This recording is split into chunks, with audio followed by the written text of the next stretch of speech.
Oke guys, kembali lagi di channel gue Jasles. Nah, kali ini gue ada seri baru, yaitu Basian. Apa itu Bahasian? Yaitu bahas mobil impian.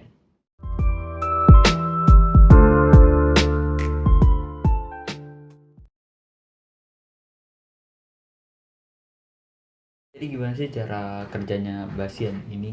Atau gimana videonya? Jadi Basian ini gue ngebahas mobil-mobil impian gue secara tidak langsung. Jadi gue ngebahasnya itu pakai teks. Kalau misalkan ada kesempatan nge-review secara langsung, mungkin ya itu bisa masuk ke segmen Basian juga.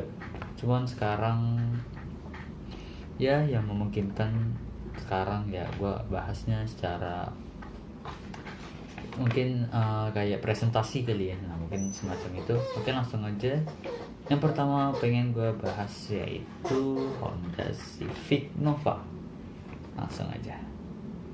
Pertama, kenapa gue suka mobil Honda Civic Nova? Kenapa Honda Civic Nova merupakan mobil impian gue? Karena pertama, mobil itu merupakan mobil pintu 2 yang affordable price-nya, ngerawatnya juga termasuk murah, umurnya nggak tua-tua amat ya, 30 tahun sih umurnya, cuman ya nggak 80-an gitu, pokoknya enggak, masih reliable ya. Honda zamannya masih reliable dan bentuknya gue suka aja gitu. Jadi ya itu alasan gue kenapa gue suka mobil itu. Langsung aja kita ke reviewnya. Mobil ini masuk ke Indonesia dari tahun 1980 sampai tahun 1991. Mobil ini merupakan generasi keempat dari Honda Civic dengan kode bodi SH3. Nah, Honda Civic seri ketiga, seri yang ke sebelumnya itu merupakan Honda Civic Wonder atau Honda Civic SP3. Nah, bentuknya kayak gini. Nah, kalau Honda Civic yang SH3 atau yang seri keempat itu yang gue bahas itu mobilnya kayak gini.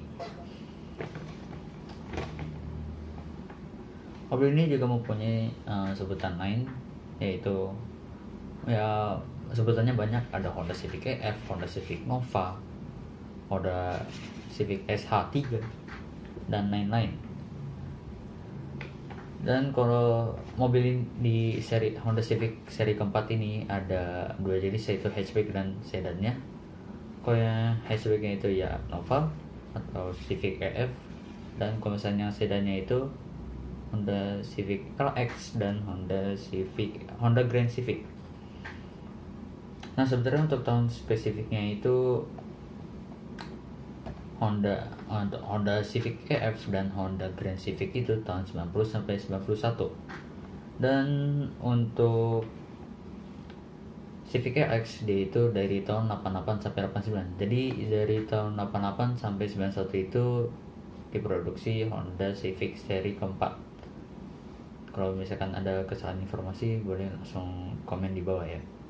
Mesin yang masuk ke Indonesia ini yang selama gue searching ada dua jenis, yaitu D13B2 dan D15B2.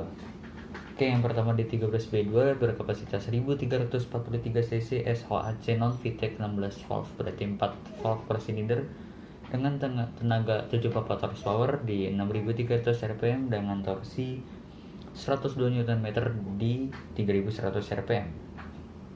Nah, untuk D15B2 ini berkapasitas 1493 cc 16 valve, berarti 4 valve per silinder sama kayak D13B2, non VTEC, 92 horsepower di 6000 rpm dan dengan torsi 119 Nm di 4700 rpm dengan redline 6500 rpm. Nah, berarti kalau redline-nya D13B2 itu 6300.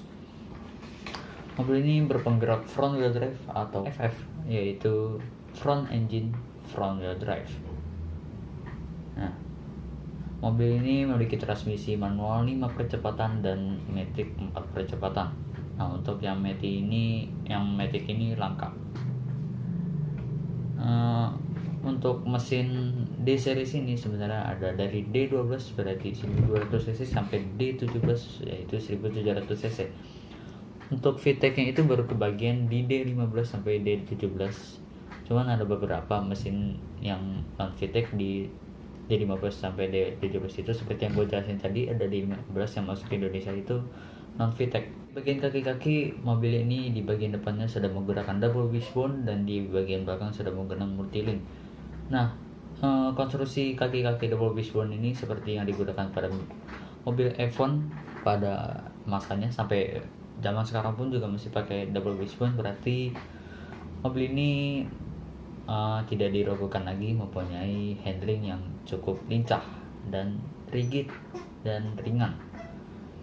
Kenapa? Karena ya seperti yang gue bilang tadi, mobil konstruksi kaki-kaki ini juga digunakan pada mobil F1.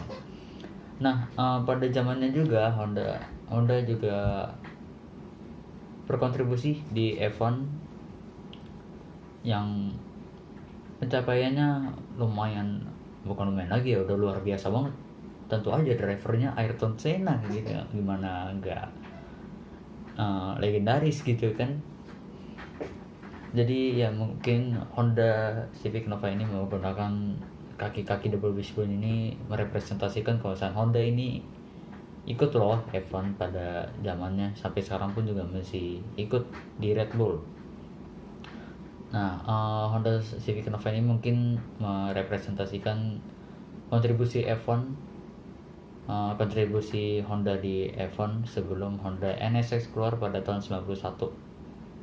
Pantas saja mobil Honda Civic Nova ini merupakan salah satu mobil front wheel drive yang paling ditakuti pada zamannya di Jepang, sehingga banyak seperti yang kalian tahu, Kanjozoku itu pun juga banyak mobil-mobilnya menggunakan Honda Civic EF ini.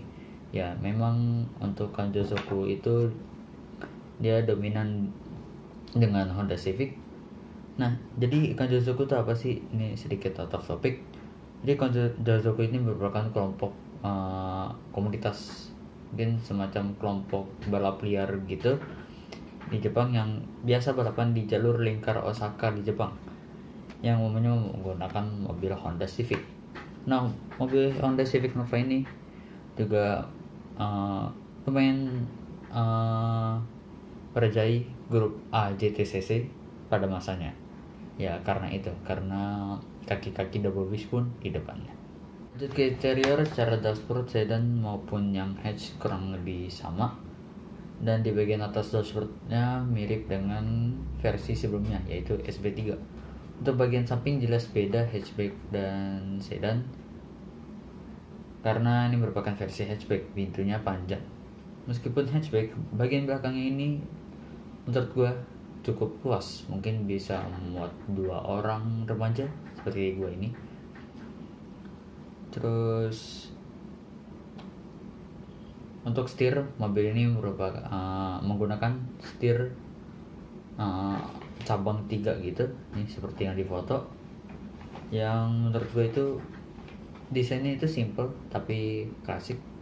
Untuk joknya itu berbahan fabric yang empuk, bukan empuk sih, nyaman untuk didudukin gitu. Untuk posisi duduk, untuk gue yang tinggi 163 cm, pas waktu itu gue pernah coba duduk di Honda Civic Nova. Secara visibilitas enak banget. Kenapa? Karena kacanya gede-gede semua seperti kalian tahu. Terus garis muka ke jendela juga pas untuk gue ya, pengen seleher itu udah cukup banget. Terus ke depan juga masih masih wajar lah. Mungkin kalau buat gue kap mesinnya gak begitu kelihatan, mungkin untuk orang tinggi 165 ke atas mungkin udah bisa kelihatan tuh visibilitas kap mesinnya. Juga tangan juga kemana-mana bisa, enak kemana-mana, mungkin agak ya maju dikit lah gitu ya. Pokoknya untuk gue itu mobilnya posisi duduknya itu enak banget jujur. Untuk bahan joknya pun juga berbahan fabric, dan dashboardnya surprisingly ada bagian yang soft touch, yaitu di bagian atasnya. Gile ya, mobil zaman dulu udah soft touch aja ya. Berarti build quality mobil itu cakep. Nah, untuk kelebihan dan kekurangan, nah kelebihannya itu bentuknya itu klasik dan elegan, nggak kemakan zaman, nggak ketinggalan usia gitu, maksudnya nggak ketinggalan zaman lah gitu ya. Terus handling yang bagus berkat suspensi, berkat konstruksi kaki-kaki double wishbone itu. Terus mudah untuk engine swap ke mesin yang lebih bertenaga, mesin mudah dirawat surprisingly. Nah, untuk kekurangannya surprisingly juga mudah kerobos, unit semakin langka. Ya pasti karena mobil ini kalau gue lihat udah menjadi kolektor item ya. Terus part kaki-kaki yang lumayan mahal, terus kaki-kakinya ini pun juga lumayan rentan bermasalah dari seri sebelumnya, dari seri SP3 sama Honda-nya belum, katanya sih masih belum dibenerin, yaitu di bagian shock breaker, ball joint, dan bushing arm.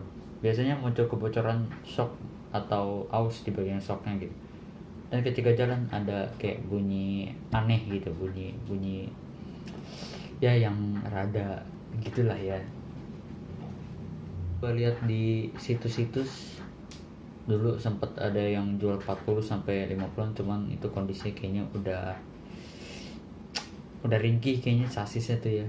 Kalau misalnya mau aman menurut gua, cuman kalau misalnya ada kesalahan informasi, mohon untuk komentar di bawah, karena gua masih belum ada pengalaman untuk punya atau mengendarai Honda Civic Nova. Untuk mau aman harganya mungkin 60 juta, di atas 60 juta itu udah aman. Mungkin kosan aman itu gak dicek dari harga doang, tapi kalian juga harus inspeksi ke mobilnya langsung, ngobrol-ngobrol sama pemiliknya, bekas banjir atau enggak, atau mobilnya itu ya normal. Kalau sama mobil bekas ya udah pastilah, orang mau beli mobil udah tau lah gitu-gituan. Sekian basian episode pertama ini, yaitu Honda Civic Nova. Semoga kalian suka. Like, comment, and share video ini. Subscribe juga. Follow Instagram gua di sini, Instagram gua. Dan sekali lagi dimohon untuk bila ada kesalahan informasi, tolong langsung komentar di bawah. Dan mungkin kalau ya bisa jadi itu bisa gua pin, jadi langsung bisa ketahuan jelas gitu. Kalau misalkan kalian masih ragu, kalian bisa cek komentar di bawah, atau kalian yang merasa ada kesalahan informasi bisa langsung komentar di bawah. So, sekian video gue kali ini. Thank you sudah menonton.